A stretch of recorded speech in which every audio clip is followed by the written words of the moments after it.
Hey there, and welcome to That's Audacious, where we share entrepreneurial stories from amazing leaders to inspire and motivate you to be bold, brave, and audacious. I'm your host, Lauren Clement, the brand navigator, here to share stories that will make you say, well, that's audacious. Hello and welcome to another episode of the That's Audacious podcast. And I am so excited about this episode because I'm getting to interview someone who really does understand, and I'm going to use it lightly, the back end of awards and what goes on behind the scenes. So many people that I talk to talk about how they love the idea of awards. They're just not sure whether to enter, but they have no idea about all the other amazing stuff that goes on in the background to actually make these awards work and to make these awards events, evenings, such incredible events. Now, Matthew, you've been involved with Precedent Productions for a number of years now, starting in admin and working your way up to now being the event coordinator for them. But you're also an incredibly talented actor, you're a performer, you understand stagecraft, you've been around events for many, many years. Tell us what on earth led you to get involved with Precedent Productions, and what have you come from to get to where you are now with your involvement with the awards? Yeah, thanks for having me on, Lauren. It was a bit of an interesting tale getting here. Steve Loe, our founder, is a huge supporter of the arts. Anyone that comes and sees a Champion Awards knows that. And he was a producer on one of my shows, and that show was wrapping up. And I was talking to him, and I said, I don't have a gig coming up. I don't know what I'm going to do. And that naturally kind of led into at Precedent Productions, being in the office. And I really haven't looked back. So much so that there's some gigs now that I'm starting to turn down because I just love what Champions represents. It's brilliant, brilliant organisation. Brilliant. Now, when we say Champions, shall we give people who are listening just a little bit of an idea of what the Champions Awards are? Because, I mean, you worked in archiving, you were by hand, scanning all the photographs. And how many did you say there were that you were scanning by hand? 50,000. We have 50,000 images in now. Yes, Steve is a wonderful man of archives, I tell you what. Yeah. But yes, the Australian Small Business Champion Awards is our flagship program here. It's been running since 1999. And Steve really had a vision as a child. He saw how hard his parents worked, and he wanted to recognise and reward them. Everyone was so quick to, I suppose, point out the problems of their little corner store or Greek nightclub, and never really quick to say thank you. So from that, the New South Wales Small Business Awards was born. And from there, we now have the Champion Awards. I think we're at 28 years now. So a very successful program. Yeah. Amazing. And it's grown so much as well. I mean, it started just locally, didn't it? Within where Steve was with the local businesses and so on. And it grew into a national brand or a national program of awards and became the Australian Small Business Champion Awards. And now you've also got the Australian Women's Champion Awards, the trades, and now the professionals. So you've got 4 different programs that run throughout the year. What's one of the biggest things you've seen as it's grown, or biggest changes that's happened? I think we're seeing, now that we've really honed in on these particular different areas, the pursuit of women in business, we're seeing a lot more female entrepreneurs come through. We have a plethora of dedicated categories. For example, trade as well, we can just hone in a little bit more. So we're seeing a lot of people that we wouldn't necessarily see. They can see these categories and go, actually, now there is something very specific that I fit into. So it's really opened the spectrum of businesses we're seeing, and it's always a great thing. Recognition for Australian small business, that's the game we're in. So having more people in this concentrated arena, it has really changed the game for us. I think also having it split up as well allows us to discover so many new businesses as well. When we were going through the categories and deciding what to put in for each Champion Award, we literally thought, oh my gosh, I didn't even know that was a business. It now has a category. So it's been a really exciting time for the company. I'm very excited. Yeah, it is quite a fast changing sector, isn't it? Small business, when you think about it. And it is very varied, isn't it? Across, as you say, you've got a category there for solopreneurs, you've got it for nail technicians, you've got really quite specific categories, but you've got some broader ones as well around the idea of professional services, or around the idea of business services or coaching. So some broader ones in there too. Yes. What would you, I mean, a lot of people, when they're looking at your awards, especially at the Australian Small Business Champion Awards, one of the big questions I ask is, which category is going to be the best suited to me if it's not as cut and dried? If it's not like, I'm not a plumber, or I'm not specifically fitting into these, how should they really consider which category is best for them? I think the first place to do is go to the awards criteria, and we have quite detailed, I suppose, definitions. However, the categories are built in a way that they can remain flexible. So if you don't necessarily see something straight away that jumps out, or it isn't too specific to your organization, have a flick through the rest of the criteria. Have a read through the rest of the categories, because we haven't yet found a business, I don't think, that we couldn't fit in somewhere. So we definitely would love you to come on board, have a read, and worst case scenario, give us a call. We're very friendly here. Yeah, I have found that with Precedent, actually. Your team is amazing. They're proactive, they're responsive, and they're incredibly helpful, which is just brilliant. Now, the other thing that a lot of people are concerned about when they come to entering awards is, how long is this going to take me? Right now, the Australian Small Business Champion Awards is 10 questions. And they're all about very broad aspects of your business. So why you started, and your approach to training your staff, and how you market yourself, and so on. You're limited on word count. What are some of the tips you would give to people to make sure that they do it really well? Because it's not an easy award to win. And I know from speaking to some of the judges in the past, they are definitely seeing AI creeping in, and people using these, cut and paste answers that are very verbose.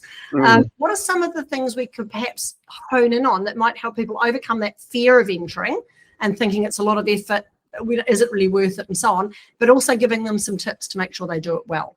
Yeah, great question, Lauren. I mean, it's really, I think, the most important part of the whole process. The finalist questions, or at least the submission questions, are designed to be a business model for your own business. So reflecting on basically the success you've had since starting the year before is a really good way to start. So you're getting kind of a 2-for-1 here. You're entering an awards program, and you're doing a bit of a business overview. I would say my biggest tip is start early. Don't leave it to the night before. We might hear, it depends on who you are. 10 questions might sound like a lot to some, to others not so much, but they really do deserve the time. You deserve the time. Businesses do. So going through, reading the questions first, take a couple days, stew over it, get a notepad out, start to do a bit of an inventory yourself on how the health of your business is going, and slowly but surely build it. The submission essentially is autosave applicable. So you can start, you can think about it, come back, but mainly just making sure that you've got your house in order, that you speak from your heart. I mean, this is a big thing we hear. A lot of people are concerned that it's all about the dollar figures. Now, the financial health of a business is a very important aspect of our program, but we're also looking for the heart of your community. What do you do for your communities? How are you involved? Your staff? What's your value system? These are the kind of things that really, if you can detail it in a way that it articulates it to us well, it could just be the thing that gets you over the line to win. So really don't think of it as something very corporate and formal. We want to hear everything, but we definitely want to see the heart. Yeah, I love it. And the very cool thing about that is that a lot of people in small business are really concerned that they haven't done enough. And so often they are really concerned about entering awards and thinking, but I haven't had this massive growth. I haven't had these huge sales. I haven't, expanded my team 120%. Should I really be entering if that hasn't happened? So I love the fact that you talk about sharing the story, because your judges understand that business success isn't like that, right? It's not linear. It's a roller coaster. So, but I guess in a way, I mean, it was Mark Twain, I think, who said, if I had more time, I would have written a shorter letter. And that's exactly it, isn't it? You've got to condense it into a short amount of words and make it really clear and concise. Is there any suggestions you'd use for people in terms of what type of business? Like, are you better to enter if you are starting out, or if you're in growth phase, or where are you on your journey? That would be the ideal time to look at entering these awards. Yeah, look, a great question again. We have a category that is solely dedicated to businesses 2 years and under. All right, so that's new business. What we generally see a trend, though, of those winning the awards. outside of the 2 years with a little bit of experience under the belt. So I'm not talking, an average of 10, 15 years. There is no average. But to know what you are, who you are, and what you're providing for your communities is a really good place to start. We would encourage you to get a year in or so and enter. Do start. Understand the process. For me as an actor, they call me a professional auditionee, not an actor, because I attend the gigs and the auditions, and I don't always get the role. But each time I'm learning something about the process. I'm learning something about myself and my own business. So there isn't really a set time to start. I would just make sure that you understand what it is you're providing for your communities. And I think we didn't get to, I didn't raise the idea of it before, but AI, I would encourage as best as possible people to not submit, point blank AI. If that's a tool that can help you, keep it outside of the submission box, rewrite it, get a bit of an essence for how it should be structured, but then put it in your own words. We can smell it a mile away. Absolutely. Yeah, brilliant. If you are enjoying this interview, there are lots more of these incredible That's Audacious podcast episodes out there. Just get them on your favorite channel. Now, one of the things I would like to talk about, Matthew, is the behind the scenes stuff that happens, especially with the Australian Small Business Champion Awards, because you mentioned before Steve is a great supporter of the performing arts, and his love for opera and theatre, it obviously comes through in everything he does. And we always say to people, these are incredible awards because, number one, they're free to enter. There's no entry fee. You give, and I can't believe the massive amount of content that you give to people just for being a finalist. So you can see some of that on the wall behind me. You get posters, you get letters, you get social media, you get logos you can use. A lot of award programs out there will charge you for this sort of stuff, and yet it's all inclusive in the whole program. And it's just, we really, really value that as small business owners, to be able to say, hey, we've put our neck on the line. We have put ourselves forward to be in an award, and it's so nice to get that recognition of just being a finalist is brilliant. And we always tell people to leverage that.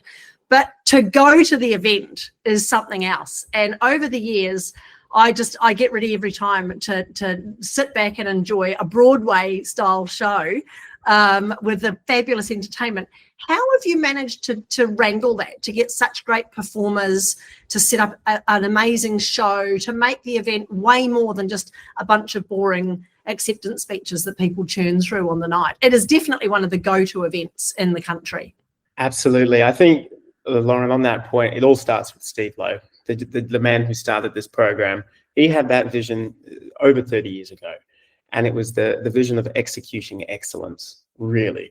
And we get small business because we in our own right are a small business. There's 6 of us in the office. We have a team of suppliers that come together as a small army to make it happen. And I just feel very blessed that Steve loves the arts. I mean, that's how we met. So I can't speak for that so much, but he certainly has championed including artists in the program. In regards to what you see on the night, it's all done by the 6 of us, plus some suppliers on the day. It is truly a all hands in kind of experience. And in regards to all the material we supply, again, we get you guys. We would want the same in return. Okay, so knowing that this program understands small business, it's not just a corporate exercise, is really important. I hope your listeners tap into, and we're there for every step of the way. I mean, again, Steve wanted to recognize and reward. This program now has the ability to change a business's trajectory. So it's certainly many hands on board, and of course we understand you guys, definitely. Yeah, it is one of the most elegant trophies to win, I must admit. It's the nicest trophy to wrap your hands around on the night. Just phenomenal. It is beautiful. Yeah, and we can't finish this incredible interview without mentioning this hefty tome that's sitting on my desk, this amazing book. Now, Matthew, how did this come about? Because I know you were sitting there scanning photographs. Was it you that said, we've got to do something with this? Was this down to yours? Is this your fault? No, I was trying. Look, it is my fault, I think, vicariously, but I was trying to graduate from photo scanner. I was getting dry fingers at that point. And Steve asked me to write an email for him to send out some documents. And clumsy as I am, I sent the wrong documents. I actually sent all of Steve's personal and business banking details, PINs, everything, to a group of people. And we started getting email responses back quicker than we normally do. And Steve called me in and said, "Which document did you attach?" I looked and my heart sank. So I went home thinking I was going to get fired. And the next day, Steve called me in, chuckling, a good sense of humor. But he focused in on the text in the email and said, "This is really nice. It's persuasive, it's creative, and it tells a story. Got an idea for you." And that was literally it, I think 2021. And from there, the idea was to make a sponsorship proposal, a really nice book, that could show what we do. It was never really meant to define this legacy in the way it has. And over time, it grew. So it was a 6-month exercise, it turned into 3 years, and we haven't stopped since. So we're really, really happy to share this with the world. Definitely. I love it. I love it. Such a great story. You did a Qantas on your boss, which is nice. Always good. I'm glad you didn't lose your job, because this is an extraordinary book. It tells an incredible story of Steve's background, of his passion for small business, of what it was like growing up and working in a small business as a child, but also these incredible performers and these amazing stories and all of these incredible people who've been involved. And I love the fact that it tells their personal stories. You can actually look through this and see where the businesses have come from. I mean, it rolls off politicians' tongues, doesn't it? They say small business is the backbone of our economy. They say it constantly. But this shows that actually small business is the lifeblood of our community. And it's just such an extraordinary book. If you are watching the podcast, you'll be able to see it. If you're listening, it's called Champions. And it's all about the legacy that this incredible Small Business Champion Awards and Steve and the team with Matthew have created. Please get hold of your copy of it. It's an extraordinary story. You will be blown away and inspired. If you're ever having a bad day in business, feeling a bit down on yourself, grab this and just read one of the chapters, because it absolutely makes you sit back and realize that, business can be tough, but it's so worthwhile. So thank you so much for putting that book together, Matthew. Are you proud of what you've done? Where are you at with volume 2? Yeah, well, volume 2 might kill me. I don't know. No, I am very proud. It didn't really hit me until about a week before the book launch, and I actually held the book for the first time. I worked with we worked with a publishing house, but I worked with a designer to design it. But every photo, every kind of font and text piece, that's all kind of come from Chris and Steve's head. So to see it in our hands was a really special moment. And I'm going to take maybe a small sabbatical for the next one. But bring it. If they want it, let's do it. Well, it is an ongoing story, isn't it? And as we say, these awards have just grown over the years, and I'm sure you've seen the rooms getting bigger and more full as we've gone through, and the stories with some of the incredible businesses, as you say, who win these awards and go on to do incredible things. Matthew, it's been such a pleasure to interview on this podcast. I've got one last question for you, and I ask it of every guest who comes on the show. If you could go back in time, doesn't matter where, somewhere perhaps in your journey with Precedent Productions, or indeed starting the book and so on, and give yourself some advice, what would that be? Don't sweat the small stuff. Simple as that. There's a whole world out there. I'm learning it in my own pursuits of business and being here. There's always a solution. So don't let it live in your head rent-free. I love it. Especially if you just sent an email out with your boss's bank details. Yeah, maybe that was the moment I should have gone back to. Why to my account? Just read the email before I send it. Yeah, I love it. That's brilliant. Matthew, congratulations on the book. And thank you again to you and the amazing team at Precedent for everything that you do to support small businesses. I have been at a number of your events, and every time I'm blown away with how it seems to be just effortless what's going on. But I know it's like the swan with the legs going 90. Yeah, absolutely. You put on such a great show, but you support businesses and small businesses in this country so well. So thank you very much. And congratulations on the book. It's just phenomenal. Thank you, Lauren. Thanks so much for having me. It's been lovely. Thank you. Thanks so much for listening to the That's Audacious podcast. Remember, there's no place for modesty in business, and you do deserve to be well known, well paid, and wanted. For more episodes, please subscribe to the podcast on your favourite channel or follow us online. The links are in the description below.